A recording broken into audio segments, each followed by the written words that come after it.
नमस्कार। BEd bridge course में आपका एक बार फिर से स्वागत है। आज हम देखेंगे फर्स्ट पेपर यानी कि मॉड्यूल 521 का क्लास 3। तैयारी शुरू हो चुकी है। पूरा सिलेबस आप यहां से प्राप्त कर सकते हैं। शिक्षकों के लिए अनिवार्य 6 महीने का ब्रिज कोर्स।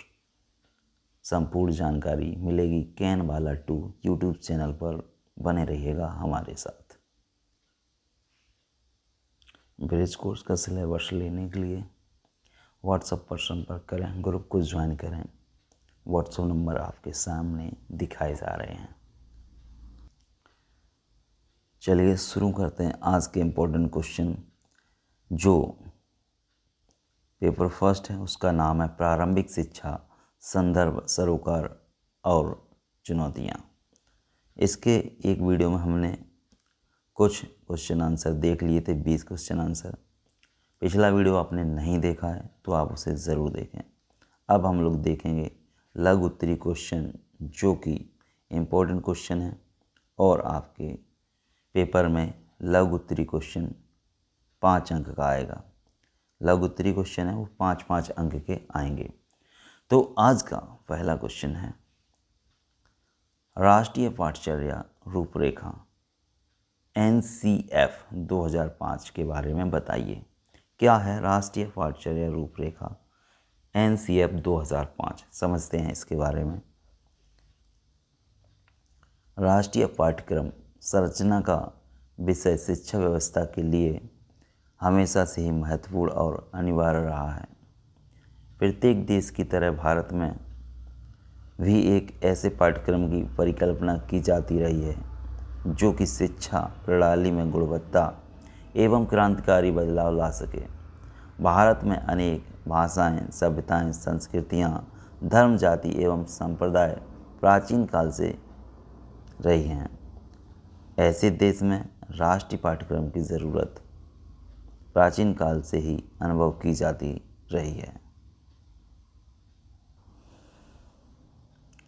इस संबंध में पहला प्रयास राष्ट्रीय शिक्षा नीति 1986 के द्वारा प्रस्तुत रिपोर्ट में किया गया।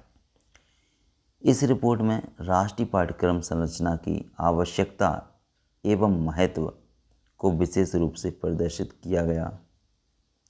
इस सुझाव के फलस्वरूप सन 1988 में राष्ट्रीय पाठ्यक्रम की संरचना प्रस्तुत की गई, जिसमें विद्यालयों के पाठ्यक्रम की चर्चा विशेष रूप से की गई।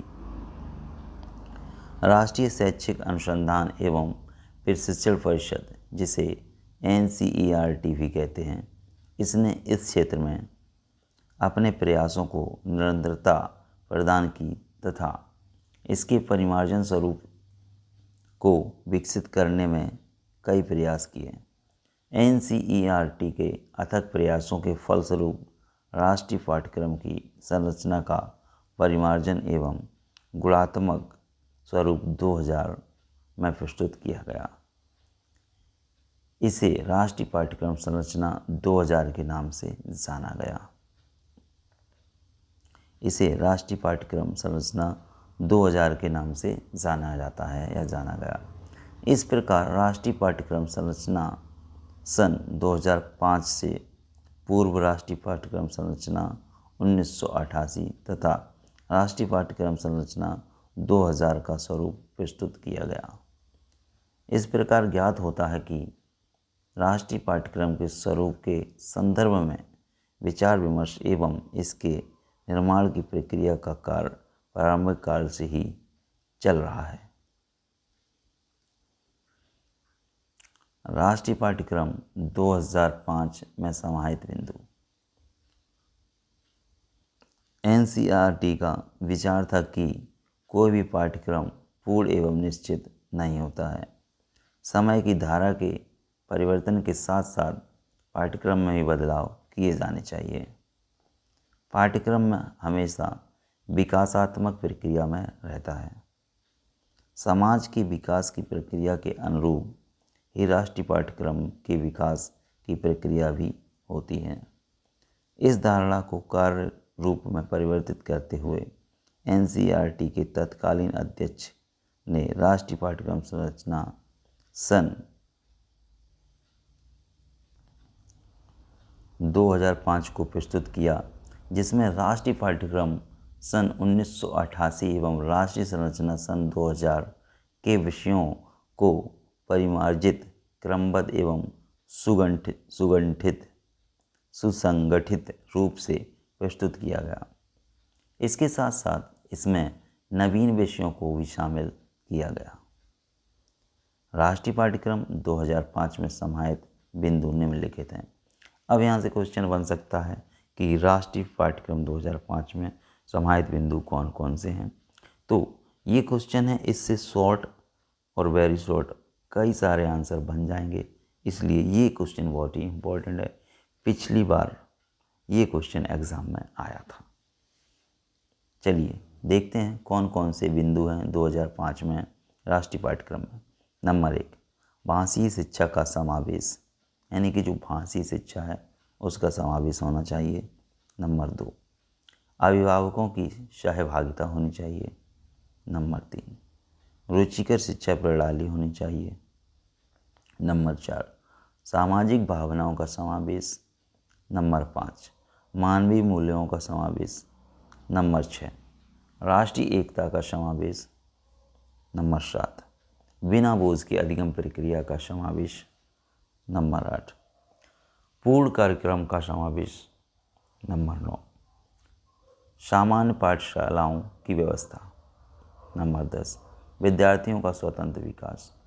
नंबर 11, पूर्व कार्यक्रमों की असफलता पर विचार। नंबर 12, वित्तीय एवं मानवीय स्रोतों पर विचार। नंबर 13, अध्यापक सशक्तिकरण का समावेश। नंबर 14, अनुदेशन का माध्यम। नंबर 15, कक्षा कक्ष प्रबंधन पर विचार। ये जो है ना बहुत ही इम्पोर्टेंट क्वेश्चन है। ये हमने समझा कि राष्ट्रीय पाठ्यक्रम के बारे में हमारे पास जो क्वेश्चन था वो क्या था। क्वेश्चन था राष्ट्रीय पाठ्यचर्या रूपरेखा NCF 2005 के बारे में समझाना था। तो हमने समझा सबसे पहले NCERT ने 1988 में प्रस्तुत किया, उसके बाद सन 2002 में बना, फिर उसमें बदलाव किया गया, उसके बाद फाइनल 2005 में बदलाव किया गया, यानी कि 2005 में इसको बनाया गया। तो राष्ट्रीय पाठ्यचर्या रूपरेखा 2005 को हमने अच्छे से समझा। एक बार आपको समझ नहीं आता है तो इस वीडियो को फिर से देख लीजिएगा, आपको ज़रूर समझ में आएगा, क्योंकि चीज़ों को बार बार देखने या सुनने से वो याद होने लगती हैं। तो याद करने का एक ही तरीका है, आप इसको कान में लीड लगाकर सुन सकते हैं बार बार। और PDF के लिए आप वीडियो की शुरुआत में दिखाए गए व्हाट्सएप नंबर पर कांटेक्ट कर सकते हैं अधिक जानकारी के लिए। और कमेंट करें, बने रहिएगा कैनवाला 2 यूट्यूब चैनल के साथ।